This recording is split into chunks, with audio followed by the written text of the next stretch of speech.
Hello everyone, আপনারা সবাই কেমন আছেন? তো বর আজকে বাজারে গেছিল, কি বাজার করছে সেটি আপনাদের সঙ্গে শেয়ার করব। তো আপনারা দেখতে থাকেন। দেখেন এখানে আছে চিংড়ি মাছ। এই যে চিংড়ি মাছগুলো কিন্তু একেবারে তাজা, দেখেন। আর এখানে আছে পাবদা মাছ।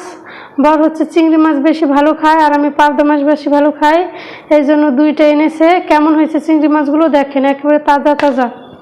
আর এখানে আছে মুরগি, দেখো কালকে শুক্রবার, কালকে আমরা মুরগি খাবো, এর জন্য আজকে মুরগি নিয়ে এসেছে। এখানে আছে টমেটো, কাঁচা কাঁচা টমেটো। আর আছে ফুলকপি, ফুলকপিটা অনেক সুন্দর। শসা আছে আর আদা আছে। শসাগুলো কিন্তু অনেক সবুজ।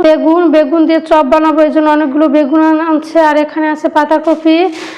আর এখানে এনে এসে কলই শাক, কারণ কলই শাক আমি অনেক পছন্দ করি, অনেক ভালো খাই, এই জন্য বর আজকে নিয়ে এসেছে। তো এই ছিল আমাদের বাজার। কেমন হয়েছে সবাই কমেন্ট করে জানাবেন।